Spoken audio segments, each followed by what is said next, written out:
everybody, welcome back to another episode of the Migrant Hoe channel. It is me, Charlene Efa. Yeah, welcome back. So today we're going to be talking about do's and don'ts when it comes to home buying. We've been on this real estate journey and it's been very interesting. Many people have been giving us feedback, which is good. So we're just going to go on with that. Just a couple of things that you need to keep in mind. Always make sure you like, share, and subscribe. We're going to start with do's. So the first thing that you should do when you are buying a home is you should definitely save for furniture. Don't only save for your down payment. I know money is tight. I'm not gonna lie, it is. But try your best to save for furniture. I didn't want to take 5 years, 7 years, 8 years, 9 years to furnish my house. I wanted to, kind of do it as quick as possible. And also, I'm not really an extra person when it comes to furniture. I mean, I had a theme and I stayed within my theme. And yeah, I shopped mostly from Ross, Amazon, heavy Ross, heavy Ross. Amazon. My curtains were from Home Goods, but that's pretty much it, and then some Wayfair. So definitely save for furniture. You definitely want to do that.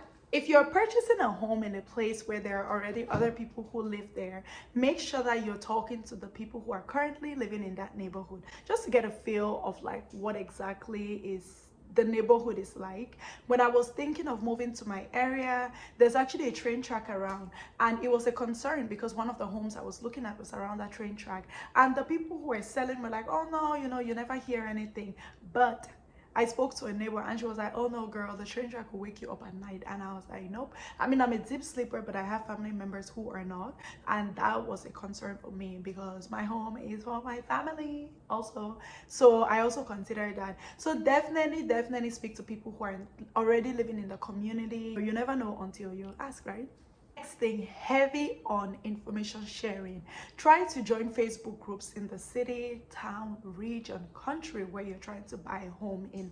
It is really important. If you watch the video, Lisa and I, you know that we talked heavy about the fact that there was so much information that we could have learned from each other, but we didn't know each other and we didn't talk about it. I honestly did not really talk to anyone about mine. I just kind of was doing research and stuff, which I would not recommend that. Please join Facebook groups. If you live in the state of Tennessee, if you live in Nashville, join Facebook groups for people, home buyers in Nashville. There's so many Facebook groups. Please make good use of that information so that you're making the best decision possible. Another heavy do that you want to do is make sure that you're buying in a place that the property appreciates over time. Please don't go buy a house only because you want to buy a house, post on Instagram and show to people that you bought a house. Make sure that the home, the location, city, county makes sense. There are good schools, it's accessible to highway, because if you're going to sell the house in the future and make some sort of profit, the house has to appreciate in value. I can make a completely different video about things that you should look out for, things that are important to consider when you're trying to think of a specific part of town, specific city that you want to buy in. So please make sure that the house is going to appreciate. And it's easy things like amenities, like is there a school, is there groceries, is there highway, things that people need. Think about the 3 main pillars of survival, right, which is food, water, and shelter. Try to make sure that we have some, or if not everything, around or in that area or within a quick drive also. Now, the last two is take your time. Please find a good realtor. Lisa and I talked about it also. It is extremely important that you find a good realtor. Find somebody who is for you. Please don't just find somebody who's trying to make a quick commission. And if you don't feel all right about it, please speak up. Please take your time, find a good realtor, because they have a lot of information that we sometimes, especially as first-time home buyers, may not be privy to. So make sure that you are taking your time to find a good realtor. If you know someone else who has bought, ask them, who did you use as your realtor? They'll give you their feedback. Hopefully they're being truthful and they'll be able to help you also to be able to pick and find one. That's why these Facebook groups are important, because there's also a lot of information and knowledge transfer there also. In this portion of the video, we're going to be talking about the don'ts. So my first don't is please don't go on social media, especially because our generation, we love social media. Please don't go on social media and start saying, oh, I'm buying a home. Sometimes it may not work out. You may get out of contract. You may fall out of contract. It happens a lot. Please don't go run your mouth. Please just take your time, move silent, and then bugger them, be like, home owner. Anyways, please move silently. Not everybody is for you in this life, so just be careful. Please, please, please make sure that you're not running your mouth. The next don't when you're in the process of buying a home is, please don't sign anything that you do not understand, and do not feel rushed. If you guys know me, in fact, my people know, I don't like when anybody rushes me. Don't tell me get ready quickly. I'll wake up and give myself enough time. I don't like when people rush me because I feel rushed. Like, I don't like to be rushed. Please don't let anybody like force you or make you rush to sign something you don't understand. If you need to hire a lawyer just to read over some things, because you will have to sign quite a bit of things depending on whether you're buying a new or older home. The one I bought is newer, so it was a little bit different, but ultimately you're still going to have to sign a lot. When I was closing, the lawyer was like, it's Friday, she wants to make gra. I said, can we chill? Don't rush me here. I'm gonna take my peaceful and great. In fact, I signed on a Thursday. Actually, I don't know. I don't remember.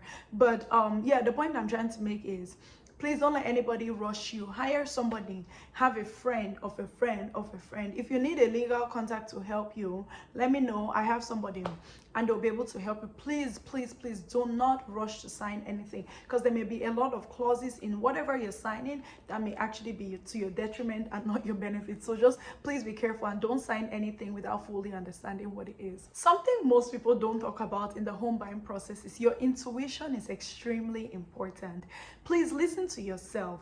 If you're shopping around and going to different places and you do not like what you see, or you're just not at peace about it, that's the determining factor. At peace. If you're not at peace about a certain thing concerning the home, the location, the zip code, just please speak up, because ultimately that's where you're going to live and that's where you're going to stay. So please just make sure that you're comfortable with where you are staying. The initial region or area I looked at in Atlanta, I didn't like it. I mean, it's a good zip code, but it was just not me. Like, it was just not me. There's so many things which are important to me, which is living in my community around Black people mainly. But yeah, it wasn't it for me. So I just went with that and I was like, nope, I'm not gonna do it. And I looked at another one, probably, yes, and I was like, no. And then finally I felt at peace with where I'm at right now. So please make sure that you go by peace and go by what gives you the most it puts you at ease. Last to not is, please don't just settle for the first financial institution where you get like a loan or pre-approval from, or like your final mortgage, company. Please shop around. That was a mistake that I made. I was just like, I'm gonna go with these people, they already pre-approved me. I was like, I don't got time for all of this. But please don't do that, because your interest is important, especially now interest rates are going back up. So please take your time, be diligent, make sure that you're taking your as much time as you need, and also make sure that you're getting as many quotes as possible, because you always want to make sure that you're getting the best deal for yourself. That's super important, right? You have to remember that in this process you are your best advocate. So make sure that you're shopping around and getting the best option available. All right, beautiful people, we have come to the end of this short video, just talking about some do's and don'ts when it comes to the home buying process. As always, if you have any questions, feel free, just drop them down below. Are you guys feeling this, my new hair color? I'm feeling it too. I'm feeling it. So my curls didn't work as I wanted it to, but that's besides the point. I hope you guys enjoyed the video. Make sure you like, you share, give it a thumbs up, and I will see you in my next video.